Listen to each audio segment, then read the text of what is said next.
Good morning. Welcome back to Ladybug Grace Bible in a Year edition. Today is June 20th, Saturday. We're going to be going through 1 Kings 8, Psalm 140, Revelation 6 and 7, and then Proverbs 20 is in the that other folder for you to watch at your own leisure.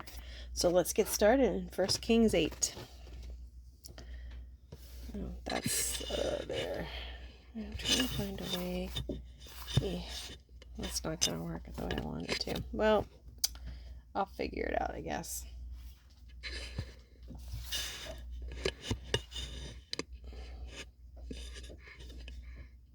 I guess you're going to see part of that. Okay, it is what it is. The ark brought to the temple. Then King Solomon summoned into his presence at Jerusalem the elders of Israel, all the heads of the tribes and the chiefs of the Israelite families, to bring up the ark of the Lord, covenant from Zion, the city of David. All the Israelites came together to King Solomon at a time of the festival in the month of Ethanim, the 7th month. When all the elders of Israel had arrived, the priests took up the ark, and they brought up the ark of the Lord and the tent of meeting, and all the sacred furnishings in it. The priests and Levites carried them up, and King Solomon and the entire assembly of Israel that had gathered around him were before the ark, sacrificing so many sheep and cattle that they could not be recorded or counted. The priests then brought the ark of the Lord's covenant to its place in the inner sanctuary of the temple, the most holy place, and put it beneath the wings of the cherubim. The cherubim spread their wings over the place of the ark and overshadowed the ark and its carrying poles. These poles were so long that the ends could not be seen from the holy place in front of the inner sanctuary, but not from outside the holy place, and they are still there in front of the inner sanctuary, but not from outside the holy place, and they are still there today. There was nothing in the ark except the 2 stone tablets, and Moses had placed in at Horeb, where the Lord made a covenant with the Israelites after they came out of Egypt. When the priests withdrew them from the holy place, the cloud filled the temple of the Lord, and the priests could not perform their service because of the cloud, for the glory of the Lord filled its temple. Then Solomon said, "The Lord has said that he would dwell in a dark cloud. I have indeed built a magnificent temple for you, a place for you to dwell forever." There's a nice diagram. When the whole assembly of Israel was standing there, the king turned around and blessed them. Then he said, "Praise be to the Lord, the God of Israel, who with his own hand has fulfilled what he promised with his own mouth to my father David. For he said, 'Since the day I brought my people Israel out of Egypt, I have not chosen a city in any tribe of Israel to have a temple built so that my name might be there. But I have chosen David to rule my people Israel. My father David had it in his heart to build a temple for the name of the Lord, the God of Israel. But the Lord said to my father David, you did well to have it in your heart to build a temple for my name.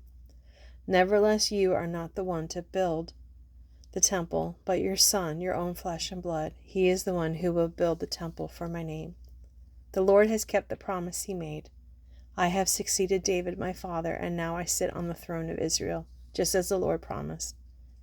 And I have built the temple for the name of the Lord, the God of Israel.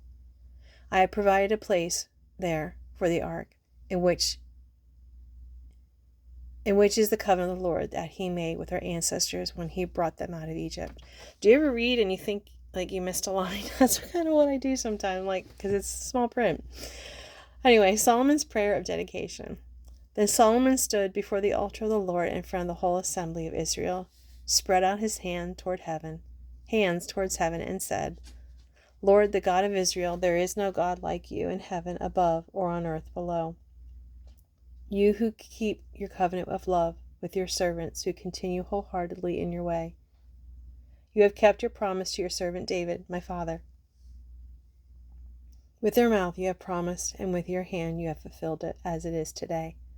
Now, Lord, the God of Israel, keep for your servant David, my father, the promises you made to him when you said, 'You shall never fail to have a successor to sit before me on the throne of Israel.' If only your descendants are careful in all they do to walk before me faithfully, as you have done. And now, God of Israel, let your word that you promised your servant David, my father, come true. But will God really dwell on earth? the heaven, even the highest heaven, cannot contain you. How much less this temple I have built? Yet give attention to your servant's prayer and his plea for mercy. Lord my God, hear the cry and prayer that your servant is praying in your presence this day. May your eyes be open toward this temple night and day, this place of which you said, my name shall be there, so that you will hear the prayer your servant prays toward this place. Hear the supplication of your servant and of your people Israel when they pray toward this place. Hear from heaven your dwelling place, and when you hear, forgive. When anyone wrongs their neighbor and is required to take an oath, and they come and swear the oath before your altar in this temple, then hear from heaven and act judge between your servants, condemning the guilty by bringing down on their heads what they have done, and vindicating the innocent by treating them in accordance with their innocence.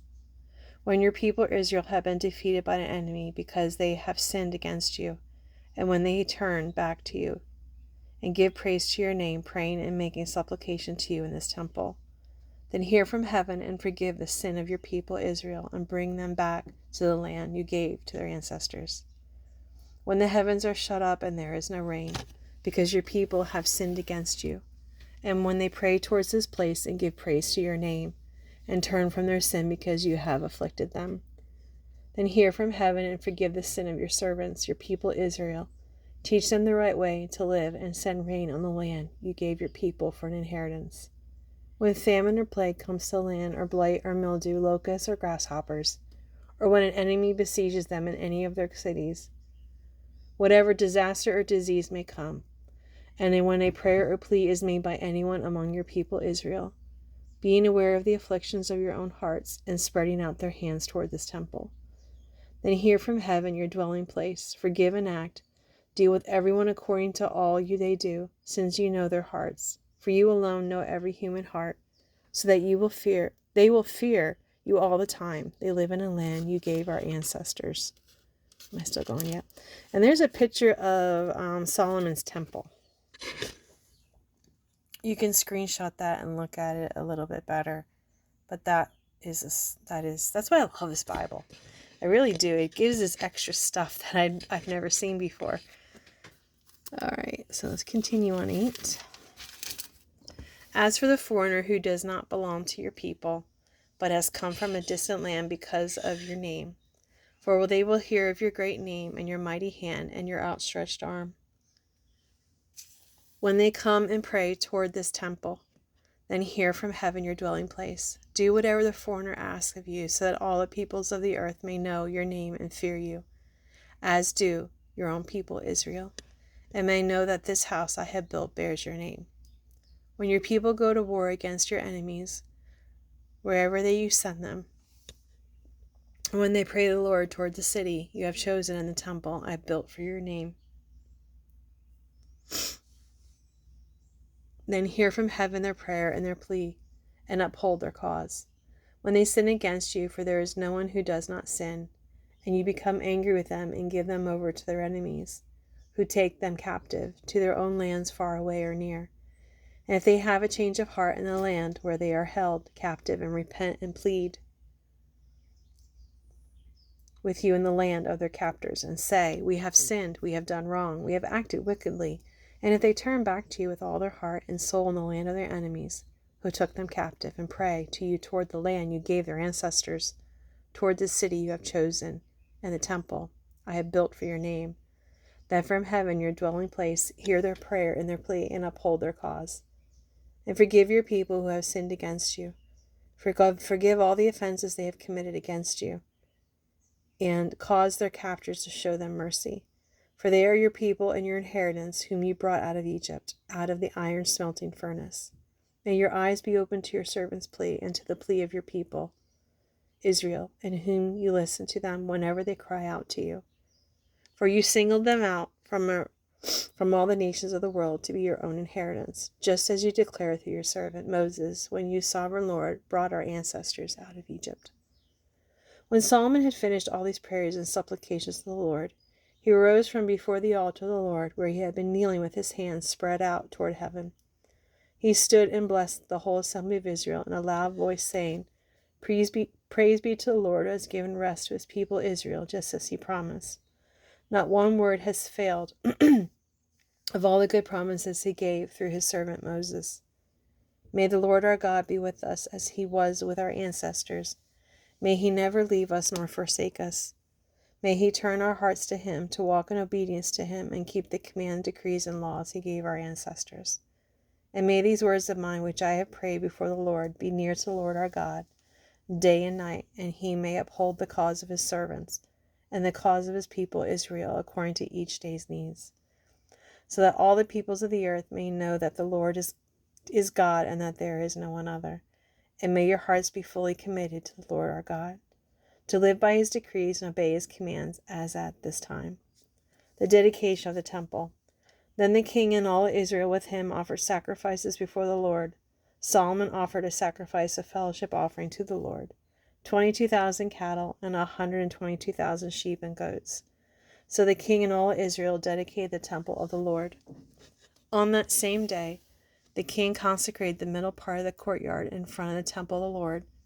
There he offered burnt offering, grain offerings, and the fat of the fellowship offerings, because the bronze altar that stood before the Lord was too small to hold the burnt offering, the grain offering, and the fat of the fellowship offerings.